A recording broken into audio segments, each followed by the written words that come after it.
오늘 제목은 나봇의 포도원과 아합 왕이라는 제목이 되겠습니다.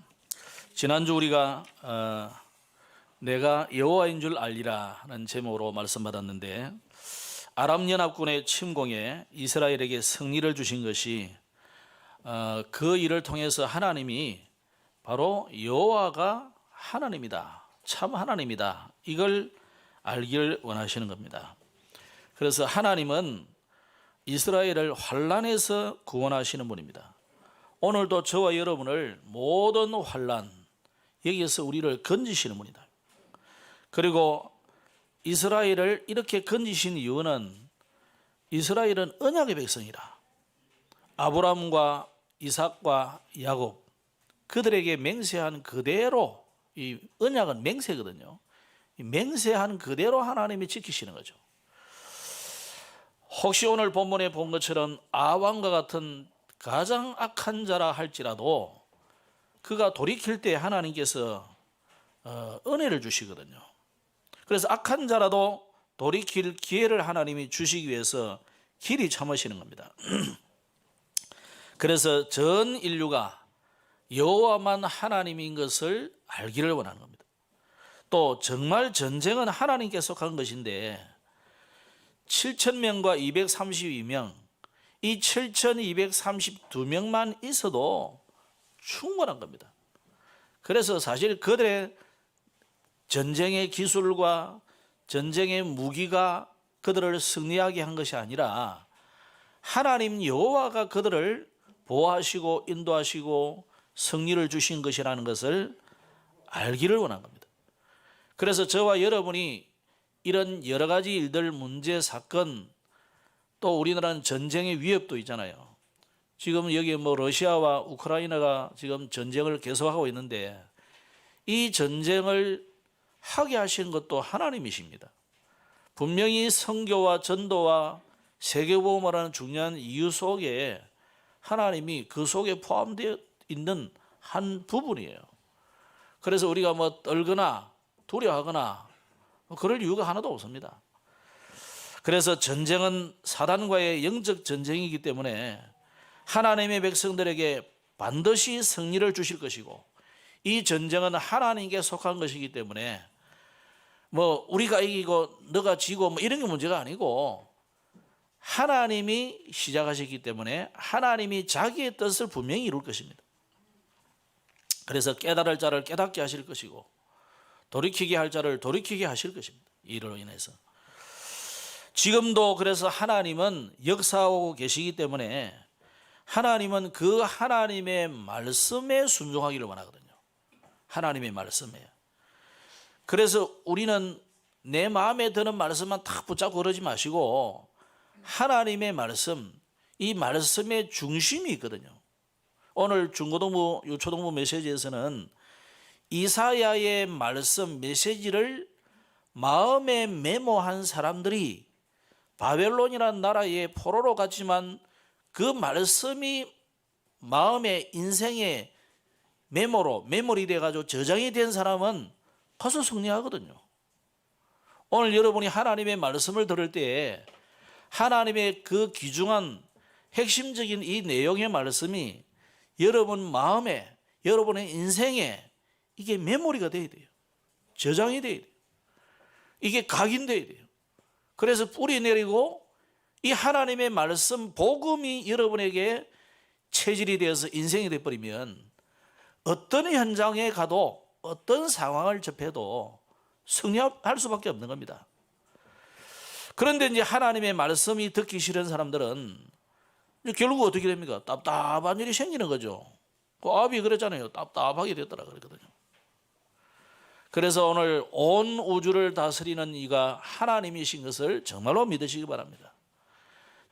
아람 나라 사람들이 말하듯이 저 이스라엘이 섬기는 하나님은 산의 신이구나, 그런 게 아니에요.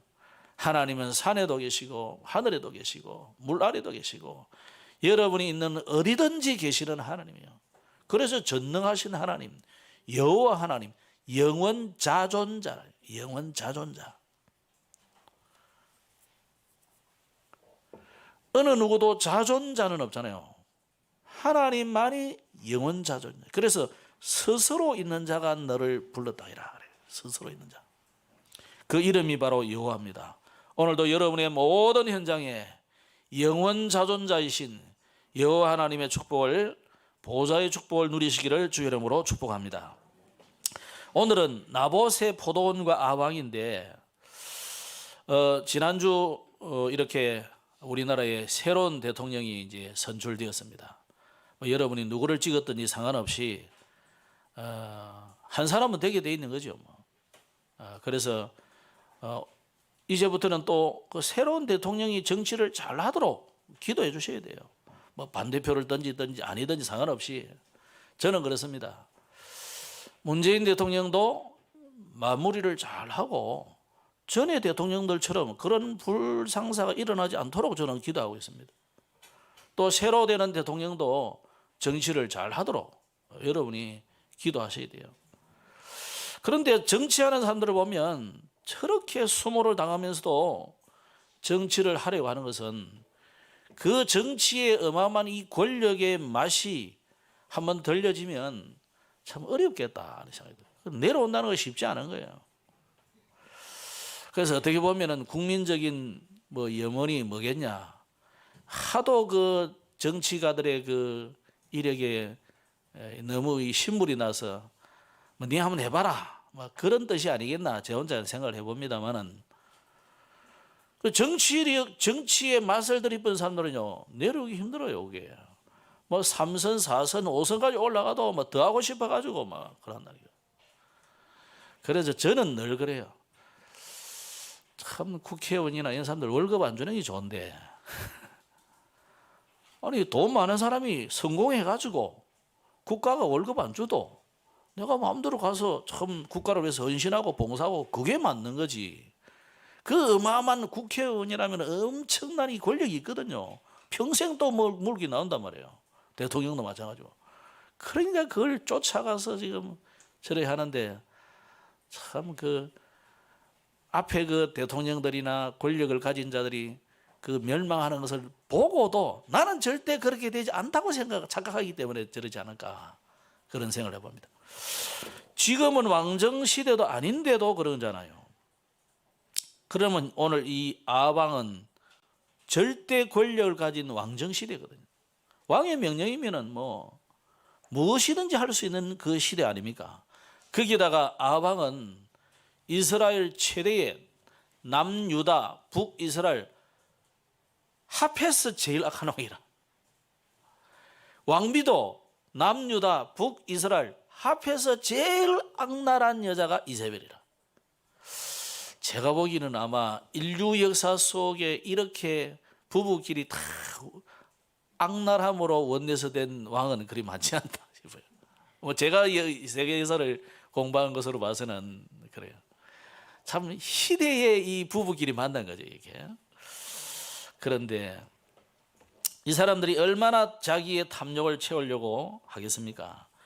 그런 악행이 자기와 우리 가족과 이웃과 국가를 불행에 빠뜨린다는 것을 전혀 상상을 못하는 거예요 사람들이.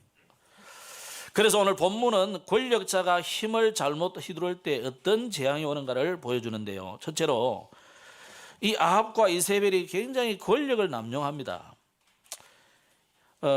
아합이 자기의 궁궐이 있지만 그는 이제 사마리아 성이 있고 사마리아 성에서 한 3-40km 정도 떨어진 지역에 이스라엘이라는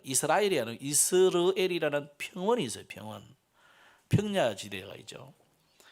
거기에 이제 평야지대에 아주 그 농사가 잘 되는데 특히 거기에 포도원 농사가 잘 된다. 지금 고고학자들도 밝혀낸 바가 있어요. 보면은 그 평원이 아주 농사 잘 되게 돼 있는가 봐요. 그 평원에 나봇이라는 사람이 포도원을 가지고 있고 이 포도 농사를 잘 짓고 있는 것 같아요. 그런데 하필이면 아방의 그 궁궐이 사마리아 성에도 있지만은 이 이스라엘 사람들이 여름궁이 있고 겨울궁이 있어요. 말하자면 별장이 하나 있는 거예요. 별장 궁궐이. 뭐 여름궁인지 겨울궁인지 모르겠지만 이 별장이 하나 있는데 그게 바로 이스라엘 평원에 나봇의 포도원하고 붙어 있는 곳이라. 그러니까 아방이 이게 그 갈 때마다 이 나봇의 포도원이 참 좋단 말이에요. 그러니까 이 아방이 탐욕이 생긴 거예요. 야, 저거 싹 없애버리고 저기 이 우리 채전밭을 갖추면 너무 좋을 텐데 늘 탐을 내고 있다가 나봇을 만나서 야, 너 내가 이거 내한테 팔아. 그러니까 나봇이 왜요? 그러니까 내가 여기에 채전밭을 갖추면 너무 좋겠다. 뭐 왕이 뭐 처음부터 강제로 뺏은 거 아니니까 뭐 괜찮은 거잖아요. 그러면 제 같으면 눈치를 채고 그래 뭐 임금님 하십시오. 뭐 이래 할 수도 있는데 쿨하게. 이 나봇이 뭐라고 했냐면 임금님 이건 안 됩니다. 왜요? 그러니까 이거는 하나님이 우리 조상들에게 주셔서 우리 지파와 가문이 대대로 가지는 농토예요. 이걸 팔거나 뺏어갈 수 없어요. 이 나봇이 참 부자고 좀 바른 말을 하는 사람 같아요. 그래서 그런지 이런 자에 거절하는 이 나봇의 소리를 듣고는 지난번에 아합이 어떤 사람이라 그러세요? 아람 왕이 볼 때 착하다 그러잖아요. 착하기는 착해요. 그 말을 듣고 이 아합이 집에 돌아가가지고 억울하다 이게 아니고 갈등돼. 그거 너무 좋은 밭인데 이걸 못 얻어가지고 아니 내가 좋은 밭 포도밭 좋은 거 다른 거 줄게 해도 안 되고 돈을 준다 해도 안 되고 내가 뭐 뺏은 게 아니고 내 나라 한 게 아니고 돈 주고 산데도 안 한다니까 이제 갈등이 생기는 거예요. 그래도 아방이 하나님의 나라 사람이잖아요. 그러니까 뭘 합니까? 율법을 안단 말이에요. 이거는 안 되는구나. 그러니까 단념하면 되는데 이게 이제 이 아방이 이제 마음이 이제 아픈 거예요. 그래가지고 아예 그냥 밥도 안 먹고 들어놓아가지고 막 말하자면 우리게 누가 좀 그러더라. 좀 기분 나쁘고 그러면 이래다는 사람이 있지. 배집사님 봐봐요. 이래 되는 사람이 있지. 아버지가 자기 시킨 대로 안 해주면 이래서 아이들이 그런 아들 있거든. 내가 그게 딱 생각이 나더라. 아방이 자기 뜻대로 안 되니까 그냥 풀이 푹 쪄가지고 밥도 안 먹고 막. 그래 있으니까 이세벨이 아니 임금님 왜 이럽니까? 그래 이제 내가 이랬다. 아니 그거 뺏으면 되지 뭘 그래? 그러면서 합법적으로 뺏으면 될 거 아니야? 이래가지고 이세벨은 보통 여자가 아니잖아요.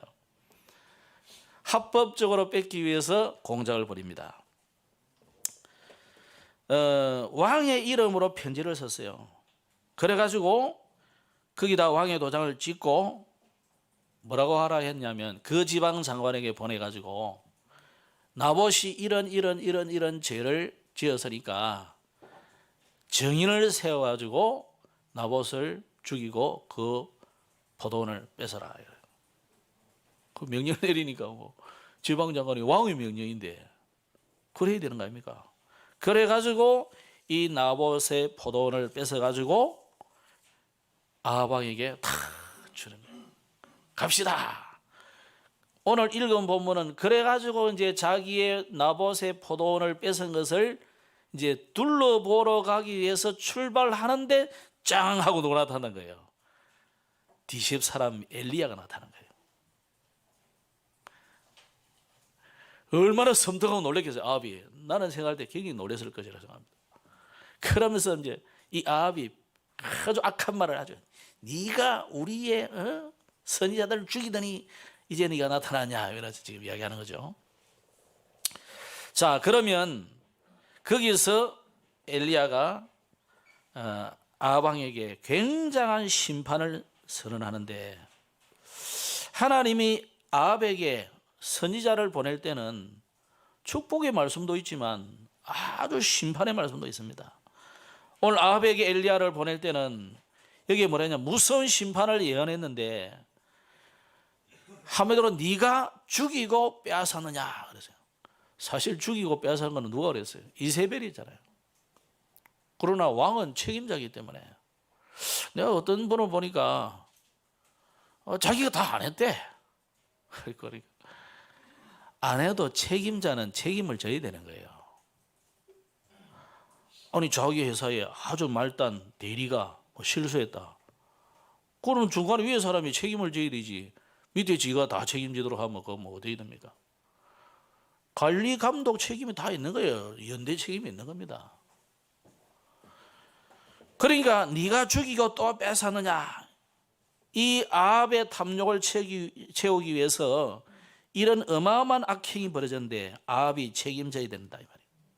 그래서 욥기 34장에 보면은 이런 말씀이 나왔어요. 하나님은 사람의 길을 주목하시며 사람의 모든 걸음을 감찰하시나니 악을 행한 자는 숨을 만한 흑암이나 어두운 그늘이 없느니라. 오늘 여러분 기억하셔야 됩니다. 주의 종도 실수할 수 있고요. 우리 중직자들도 실수할 수 있어요. 반드시 우리는 하나님 앞에 숨을 곳이 없다는 것을 아셔야 돼요.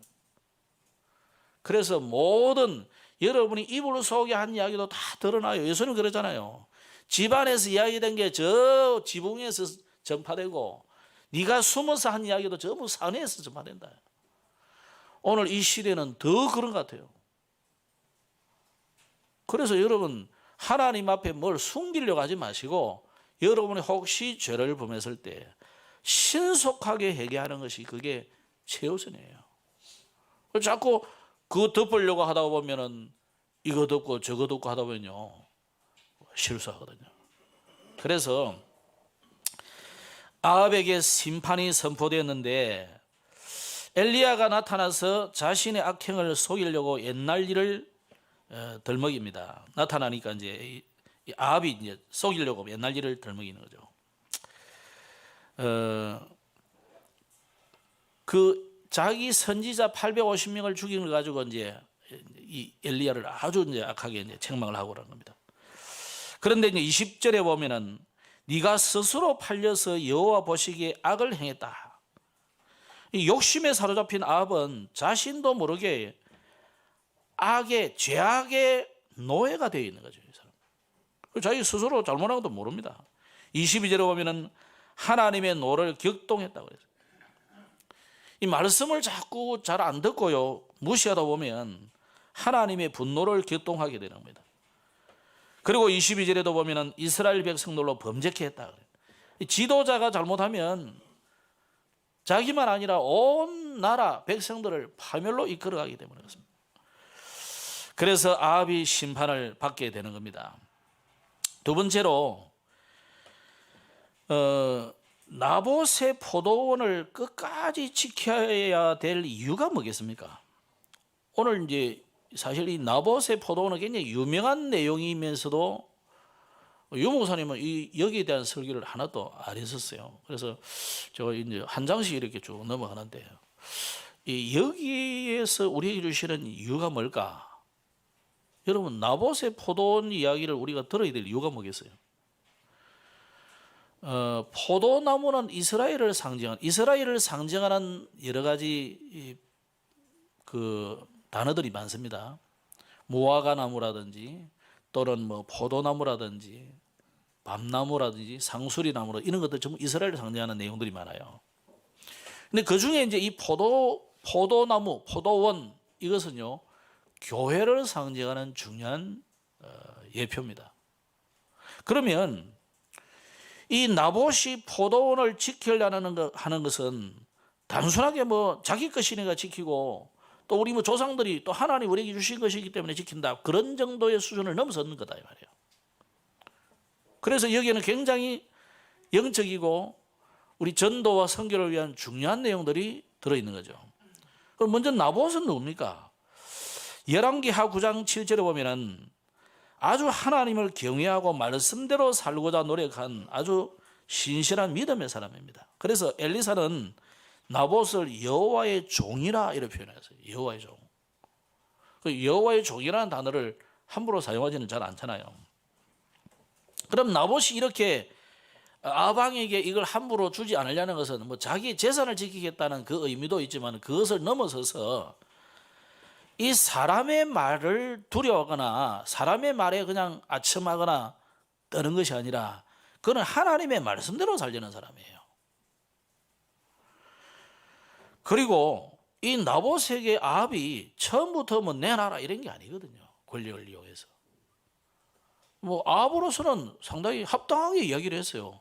아니 우리 별궁하고 가까우니까 이거 내한테 팔아라. 뭐 그렇게 나쁜 말은 아니잖아요. 그런데 이제 아합이 몰랐다는 것은 모르는 게 뭡니까? 이 땅이 이 나봇과 그 지파에게 주어진 하나님이 자로 지어준 구역이라는 거예요. 그 지계석을 옮기면 안 되는 거예요. 그걸 지계석이라 그래요. 경계가 있다니까 하나님이. 그럼 하나님이 내게 주신 그 탤런트도 있고 다 있잖아요. 기능이 있고 다 있단 말이에요. 그 중에서도 이제 이 땅의 개념은 굉장히 중요한 거예요. 하나님이 이 나봇과 그 지파에게 준 겁니다. 이것을 내가 이익이 된다고 팔아버리고 손해가 된다고 안 팔고 이런 게 아니다 말이에요. 그러는 이야기가 아니라 아합은 그냥 단순하게 생각하지. 아이 뭐 내가 가까우니까 내가 사죄하면 되지. 그거 아니라니까요. 저와 여러분이 이 동남선교교회라는 교회와 우리 기장이라는 이 현장을 내가 또 속해 있고 내가 여기에 교회를 다니고 이거는 굉장한 의미가 있는 거예요. 또 우리가 네팔이라는 이 나라를 두고 우리가 선교를 하겠다고 할 때는 하나님의 절대적인 이유가 있다고 보셔야 돼요. 우연히 그냥 되는 게 아니라니까요. 뭐 제가 난 네팔을 해야지 처음부터 그런 게 아니라니까. 하나님이 우리에게 이런 흐름을 따라서 주어지는 거잖아요. 그 이전에 여러 나라를 돌아보게 만드시고 그러면서 한 나라를 우리에게 정착하도록 하는 거거든요. 그게 의미가 있단 말이에요. 그래서 나봇은 무슨 자기의 이익이나 손해에 흔들리는 그런 사람이 아니다는 거예요. 뭐 더 좋은 포도원을 준다. 돈을 뭐 왕이니까 뭐 주려는 대로 뭐 주려고 안 하겠습니까, 그죠? 아합이 그렇게 이상한 사람은 아니에요, 따지면 그죠? 그 아합이 몰랐다는 것은 언약과 하나님의 이 비밀들을 모르니까 그러는 거죠. 그럼 나봇도 뭐 적당히 이익을 챙기려고 했다면은 비싼 값에 팔면 되지, 그죠? 또 나중을 좀 생각한다면은 그냥 임금님만 가까우니까 하십시오 이래가지고 대신에 우리 아들 좀 전개 좀 올라갈 때 뭐 좌우로 뭐 영의정 좌의정 뭐 좀 시켜주십시오 뭐 이래 할 수도 있잖아요. 그러나 나봇은 그게 아니다는 거예요. 나봇이 그냥 목숨을 건 게 아니에요. 이게 권력에 아첨하는 그런 사람이 아니고요. 그는 말씀대로 살다가 죽은 순교자예요. 우리가 왕의 비율을 좀 맞춰주고 뭐 내 물질 조금 손해봐도 좀 뭐 이렇게 탁 해놓으면요. 뭐 나봇이 그거 모르겠어요? 나봇이 너무 우리가 잘못 생각하면 뭐 아주 고집스럽고 뭐 이상한 영감이라 생각하면 곤란합니다. 나봇은 그런 게 아니라니까요. 그는 말씀대로 살다간 사람이고 말씀 때문에 죽임을 당한 순교자라고 봐야 돼요. 그런데 이 아합과 이세벨은 뭐냐? 사단이 그들에게 준 이 탐욕의 노예가 돼가지고 나봇을 죽이고 그 모든 소유를 빼앗아 버리고 이게 아주 악한 일이에요. 나봇이 인간적으로는 아합이 인간적으로는 뭐 좀 착한 것도 있어요. 내가 보니까 하나님이 심판한다 그러니까 즉각 회개하고 이러잖아요. 지난번에도 보세요, 그죠? 그러니까 이 아합이 천성 자체가 처음부터 악한 것은 아닌 것 같아요. 그런데 이제 결혼을 좀 잘못했고 결혼을 하게 되는 이유가 뭐겠습니까? 나름대로 내가 정치를 잘 하려고 하다 보니까 주변국하고 잘 살려고 하니까 더러 왕들이 다 그래 하거든요. 솔로몬 때도 보세요. 주변 나라 많은 사람들이 1000나라에서 1000명이 보낸 대사인데 그 사람들이 다 자기 부인 사람잖아요. 왕의 딸들을 보내니까 이 공주들이 전부 와가지고 그런데 어떤 데는 솔로몬이 이 예루살렘 주변에 내 생각에는 한 명 오면 그 집 하나 지어주고 또 집 지어주고 얼마나 많았겠어요, 그죠? 아니 왕비가 왕의 딸이 왔는데 뭐 군 내무반처럼 쫙쫙 잘라가 여기는 이스라엘 사람, 여기는 아람 사람 이래 하진 않았을 거라고요. 분명히 수행원도 따라올 거고 몸종 따라올 거고. 그러면요 온 예루살렘 전체에 수없이 이 솔로몬의 와이프들이 살고 있는 거잖아요. 자, 이 아방이 이 나봇의 포도원을 뺏은 것은 그냥이 아닙니다. 무엇을 비유하느냐 하면 이스라엘 공동체를 상징하고 오늘 우리에게는 교회를 비유하는 겁니다. 그래서 고린도전서 6장 19절로 20절에 보면 너희 몸은 너희가 하나님께로부터 받은 바 너희 가운데 계신 성령의 전인 줄을 알지 못하느냐. 여기도 그러나서요, 그죠? 그래서 너희는 너희 자신의 것이 아니라 값으로 산 것이 되었으니 그런즉 너희 몸으로 하나님께 영광을 돌리라 했는데, 자, 여러분 속에 그리스도의 영이 계신다면은 여러분은 뭡니까? 성전이잖아요.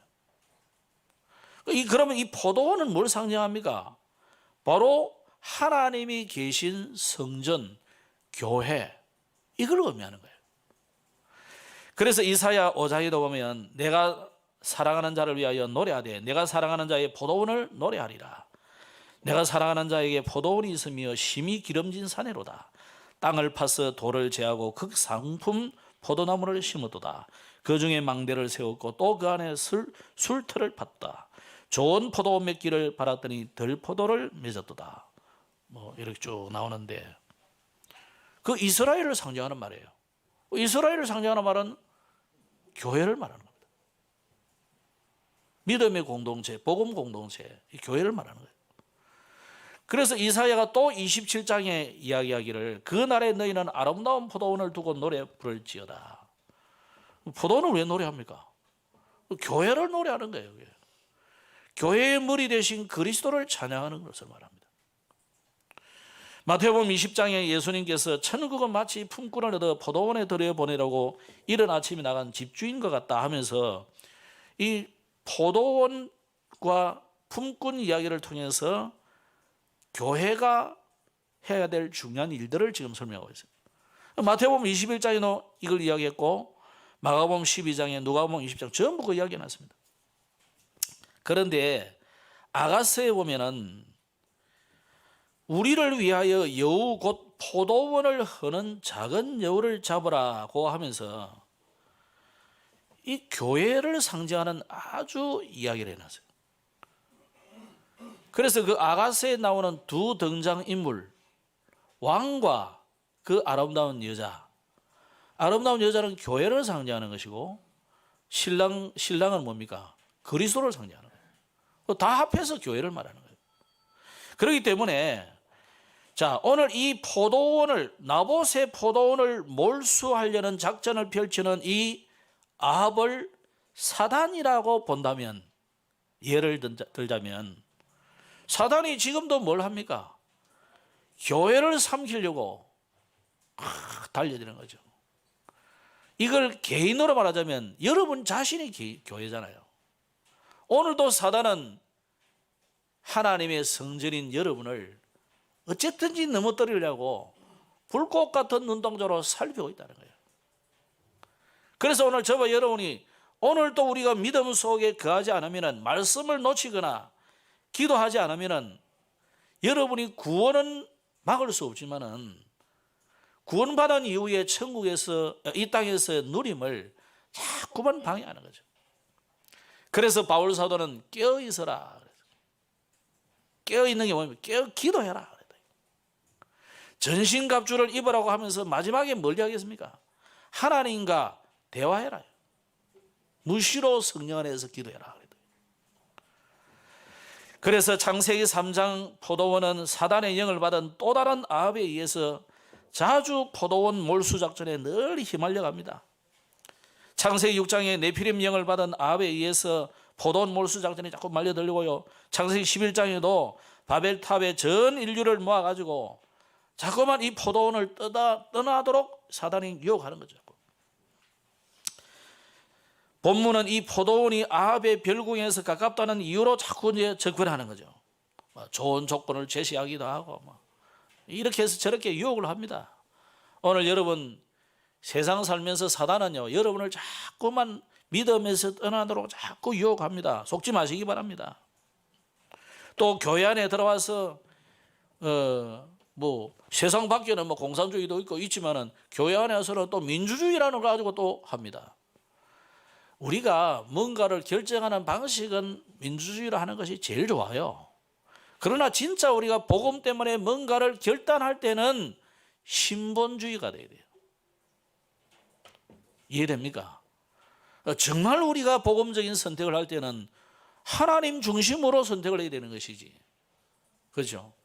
일반적인 거는 다 우리가 하면 돼요. 다수결로 하면 되고 다 좋아하는 방향대로 하면 돼요.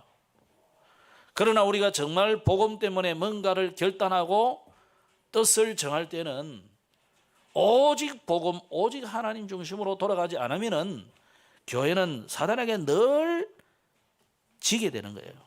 그래서 지금도 3단체를 통해서 사단은 교회 몰수 작전을 계속 펼치고 있습니다. 포도원 몰수 작전을. 안 보십니까? 이게 역사적으로도 분명히 로마가 복음화 됐지만 역사적으로 동로마, 서로마 제국은 나눠질 때 이 동로마 제국이 주로 어디냐면 그리스를 중심으로 해서 그리스, 터키 그리고 공산화가 일찍 됐던 그 동유럽 국가들이죠. 그게 전부 정교예요. 그게 이제 동로마 제국이에요. 동로마 제국이 먼저 우상화가 빨리 돼버렸어요. 그 나중에 이제 서유럽, 서로마 제국, 말하자면 지금 카톨릭 중심의 나라들이죠. 서서히 문을 닫고 있잖아요. 이게 사단의 완전 계획에 의해서 포도원 뺏기 운동이 계속 일어나고 있다고 보면 돼요. 이게 지금 유럽도 교회 이제 다 뺏겼죠. 미국도 뺏겨지고 있어요. 이게 지금 한국까지 넘어와서 한국도 서서히 이 포도원 몰수 작전이 일어나고 있다고 보시면 틀림없어요. 오늘 그래서 포도원, 나봇의 포도원이 뺏기는 이것을 그냥 우리가 보시면 안 돼요. 교회는 2000년 사단의 침노에 없어지지 않았는데 왜 하나님이 없어지지 않았을까요? 그래도 많이 뺏겼지만은 진리는 뺏기지 않습니다. 자꾸 딴짓하다가 뺏기는 거예요. 그러니까 제가 러시아에 이렇게 가보니까 러시아는 정교해요. 옷을 꼭 애들 검은 후드티 입고 뒤집서 이렇게 있는 거 또 그래 다녀요. 신부들, 사제들이. 그리고 크렘린 군 그 옆에 성당 이렇게 가보면요. 너무 촛불을 많이 펴가지고 이제 이 사람들을 기도한다고 초를 하나 사가지고 그래 이제 초를 이렇게 꽂아놓고 기도하게 가거든요. 너무 그름이 많아가지고 위에 그림이 너무 멋있는 좋은 그림인데 그림이 다 가려져 색감이 없어. 컴컴해서 안 보이는 게 아니고 그림이 너무 많이 올라가지고 초를 하도 피워가지고 그걸 이제 몇 년 만에 한 번씩 이렇게 닦는가 봐요. 그 그림을 보면 박물관 대형 박물관이 있거든요. 여러분은 대형 박물관 프랑스 루브르 이것만 생각하지만요. 이 러시아 박물관 이름을 갑자기 생각이 안 나네. 그 박물관은요 어마어마하게 많습니다. 그래 박물관 위에 천정에는 보면은 성경 66권 모든 것을 그림으로 다 표현해놨죠. 이 사람들 왜 그랬냐 그러니까 원래 러시아 사람들 이쪽 사람들이 글도 없고 무식해 돼요. 그러니까 그림으로 다 이렇게 표현해 준 거예요. 그리고 그리스 이 그리스어를 변형시켜 가지고 러시아어로 만든 거예요. 그 러시아 글자가 보면 이상하잖아요. 그래서 그리스 이 글자를 보면 이해가 돼요. 그리스 글자가 주로 그렇게 생겼거든요. 근데 이제 영어를 늘 접하던 사람은 글자가 왜 뒤집어 놓고 이러냐? 뒤집어 놓은 게 아니고 그게 원래 원형이 그리스 언어가 그래 돼 있거든요. 그걸 이제 가지고 이제 신부들이 가서 이제 글자를 만들어 준 거예요. 러시아어. 정말 복음 가진 자들은 없어지지 않습니다. 로마에 박해 300년에 오히려 로마를 복음했고, 중세 로마 가톨릭에 박해도 불구하고 세계를 진동시키는 개혁자들이 있었죠. 우리나라 36년간 일본 제국주의의 박해 속에서도 아합에게 포도원을 양보하지 아니하고 순교하는 자들이 많습니다. 70년간 하나님 없다는 유물론 공산주의에도 살아남아서 러시아, 중공, 북한에서 지어운동이 지금도 일어나고 있습니다. 세 번째입니다. 오늘 이 아합을 보면서 참 회개하는 자에게 하나님은 지금도 은혜를 주시는구나. 오늘 믿으시기 바랍니다. 이 아합이 얼마나 악한 자입니까? 이런 악한 자에게도 겸비할 때 은혜를 주시더라고요.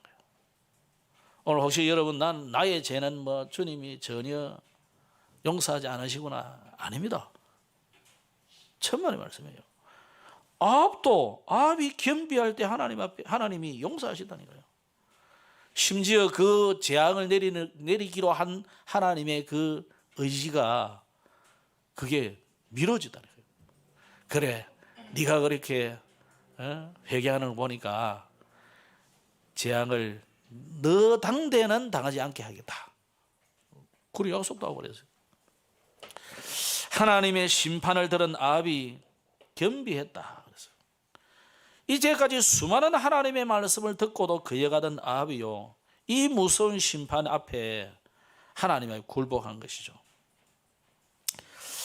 어쩌면 이 아합은 아이고 그래 악한 사람이 그럴 수 있을까? 진실인 것 같아요, 이 사람은. 그래서 아합에게 선포된 심판이 그의 아들 요람에게 이제 넘어가게 된 거죠. 여기서 하나님은 길이 참으시는 자비로우신 분이라는 것을 분명히 기억해야 됩니다. 아합의 죄를 생각하면 도무지 용서받을 길이 없다고 보지만은 하나님은 그가 겸손히 회개할 때 그에게 용서하시고 그 죄악 심판을 유보하셨다는 겁니다. 이런 하나님의 긍휼이 우리가 볼 때 때로는 공평하지 않게 느껴질 수 있습니다. 아니 저렇게 죄를 짓고도 뻔뻔스럽게 어떻게 천국을 간단 말입니까? 어떻게 용서를 받을 수 있단 말입니까? 그럴 수 있죠. 그래서 오늘 우리는 모든 사건이나 사람을 율법의 관점에서 해석할 것이 아니고 이것을 통해서 하나님의 뜻이 무언가를 우리가 보셔야 돼요. 그래서 복음의 관점으로 보지 않으면은 도무지 이해가 안 되는 부분이에요. 정말 모든 사건을 이번 주간에 여러분이 복음 관점으로 한번 보시고 하나님의 절대적인 계획이 뭘까를 늘 질문해 보셔야 돼요. 그러면 하나님은 죄인이 징벌받아서 멸망하기를 원하는 게 아니라는 것을 알게 될 겁니다. 하나님은 어떤 죄인이라도 오히려 악인이라 할지라도 회개해서 구원받기를 원하는 거예요. 혹시 그러니까 나중에 또 다른 짓을 해도 그래도 그가 복음을 듣고 하나님께 돌아오기를 지금도 기다리고 있다는 거예요. 그래서 구원받은 것이 저와 여러분 아닙니까? 그죠? 바울은 뭐라 했냐면은 죄수 중에 내가 괴순이라 그랬어요. 바울 자신이 그랬어요. 나는 죄수 중에 괴수다 그랬다. 괴수. 우리 모두가 다 사실 죄인입니다. 아합을 생각하면 하나님의 공평이 너무 공평하지 않다, 공의가 공평하지 않다 생각하지만 그게 아니에요. 아합을 용서하시는 하나님은 오늘 우리도 용서하신다는 사실이에요.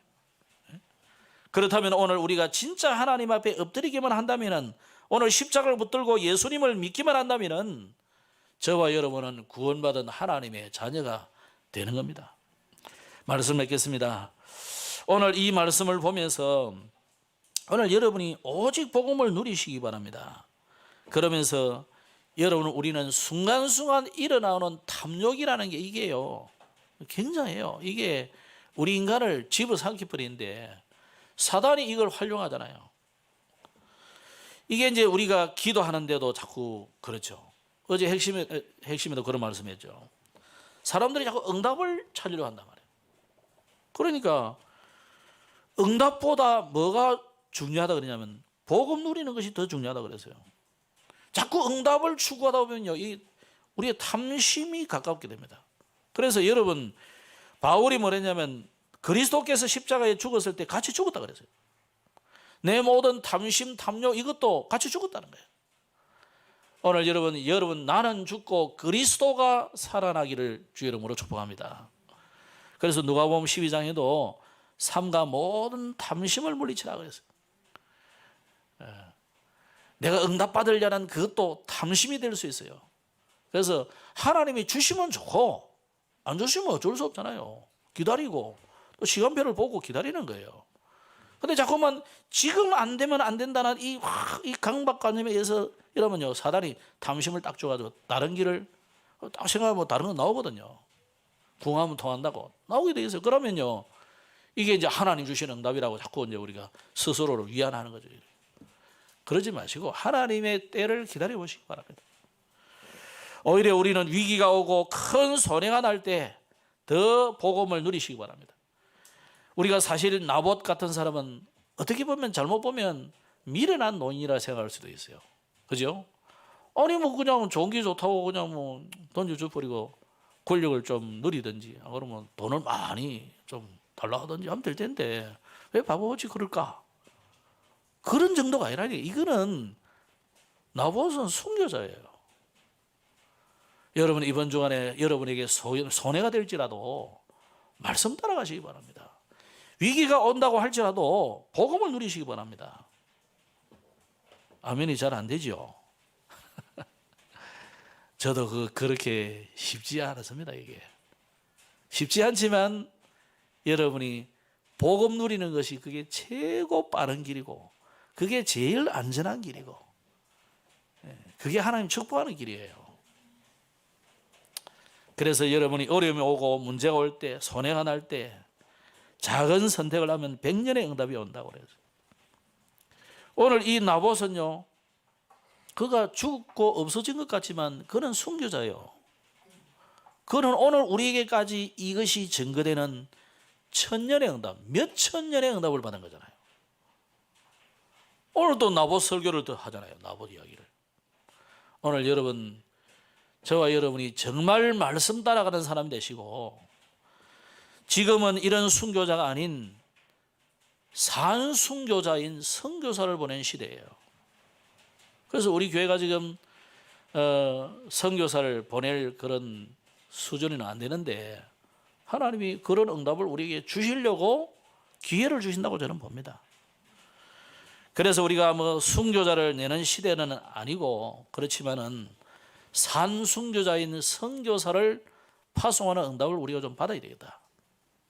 그래서 뭐 이왕 우리가 박지호 목사님이 네팔로 가신다는데 또 우리 네팔 선교회가 파송하기로 결의를 하고 또 본부에서도 뭐 성인이 되어져 가고 있습니다. 대학에서는 이미 했고 그러면 오늘 우리가 가만히 구경꾼이 되면 안 되지 않습니까? 하나님의 그 일에 우리가 조력자가 되고 후원자가 되고 우리는 보내는 선교사, 가는 선교사만 아니라 보내는 선교사가 되어야 된다. 그럴 때 하나님이 어떤 일을 주시겠습니까? 모든 족속으로 가라면서요. 그죠? 예수님이 부활하신 주님이 모든 족속으로 만민에게 딴 것까지 가라 그러잖아요. 가는데 오직 성령이 임하면 권능받고 증인이 될 것을 말씀해놨잖아요. 그러면 가는 선교사의 축복만 아니라 보내는 선교사의 축복도 여러분에게 예비되어 있다는 거예요. 그래서 오늘 우리는 복음으로 원내세되는 복음 공동체가 되어야 되겠습니다. 그래서 나중에 뭐 뉴스에도 나오겠지만은 5월 달에 세계 선교 대회가 준비되어 있습니다. 그래서 선교사 합숙도 있고 본대회도 있지만은 또 개교회는 이 선교 자체 축제를 하라고 그렇게 내려왔습니다. 그렇다면 우리가 마음을 합해서 우리가 선교 현장을 두고 또 선교사님을 위해서 우리가 기도해야 된다. 그 중에서도 우리 4월 달 3월 말부터 4월 말까지 우리 양윤호 선교사님과 또 우리 박지호 목사님 두 분이 이제 선교 현장을 향해서 한 달 동안 좀 순회 선교를 하고 또 박지호 목사는 좀 8, 9월 정도 들어갈 좀 마음의 준비를 하고 있는 것 같아요. 그래서 이제 이런 여부를 알아보기 위해서 이제 같이 가게 됩니다. 여러분 기도해 주시고, 어떻게 보면 이제 앞서 있는 선교사가 후임일이 오고 그럴 때 자칫하면 사람과의 관계이기 때문에 갈등이 있을 수 있어요. 그런 게 좀 생기지 않도록 좀 기도해 주시고, 또 우리가 이제 선교사를 2명이나 뭐 이렇게 양목사님 늘 들어가지 않는다 해도 우리가 이제 2분을 이제 모셔야 되는 건데, 좀 여러분이 기도하시면서 너 그렇게 많이 하냐? 그래 보면 다 이유를 묻고 이러면 또 일이 안 되는 거죠. 그래서 그 이전에 여러분 우리가 축복을 받을 기회구나 이렇게 생각하시면 됩니다. 그래서 특히 우리가 이제 KNRTS 사역이 사실 2학기가 시작돼야 되는데, 사실 이 사람들 사진으로만 보고 서류만 봤지 실제 얼굴을 한 번도 못 봤어요. 이제 아는 사람은 다 알고 있지만 모르는 사람들은 못 봤거든요. 그래서 그런 중요한 일들을 두고 가는 것입니다. 그래서 여러분 우리가 이것을 두고 한 21일부터 우리가 함께 좀 기도를 해야 되겠다. 특별 새벽 기도를 통해서 우리가 기도하면서 이제 또 시간표가 되면 또 헌금도 좀 하고, 그래서 이분들이 마음껏 사역할 수 있도록 우리가 기도로 후원하고 물질로 후원하고, 네 물질에 있는 것에 마음이 있다 그랬잖아요. 돈이 가야 또 마음이 가요. 그래도 기도가 돼. 그죠? 그래서 우리가 정말 기도해서 여러분의 마음을 합하는 그런 기회가 되어야 됩니다. 그렇다면 여러분 개인은 이제는 싸울 필요 없는 힘을 얻어야 되잖아요. 그래서 이거 하는데 힘 없이는 안 되잖아요. 그래서 하나님이 위로부터 주시는 힘 이거 얻도록, 위에서부터 주시는 기능 이거 얻도록, 위에서 하나님이 보좌에서 주시는 이 중요한 사명 회복하도록 여러분이 힘을 모으시고 힘을 얻으시고, 진짜 지난주 말씀대로 우리 현장에는 또 예비된 70제자, 지난주 메시지는 7천 제자를 준비한다 그랬거든요. 232명의 장교들도 하나님 준비해놨잖아요. 그죠? 목숨 건 주의 정도 있다는 거예요. 이거 찾는 응답의 주간이 되기를 주의 이름으로 축복합니다. 기도하겠습니다. 하나님 감사합니다.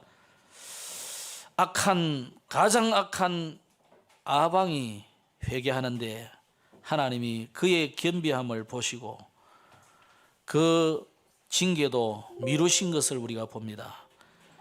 아합보다도 더 악한 우리를 그리스도의 피로 구원하셔서 하나님의 자녀로 삼으신 주님, 우리에게 세상 사람들이 알지 못하는 힘을 얻는 비밀도 알게 하여 주시고, 또 이 땅에 어떻게 살아야 되는지 사명도 회복해 주신 것을 감사드립니다. 우리가 전도와 선교할 이유 있는 인생이기 때문에 하나님, 이것 때문에 우리의 남은 생을 드리는 주의 백성들이 되게 하옵소서. 예수 그리스도 이름으로 기도드렸습니다. 아멘.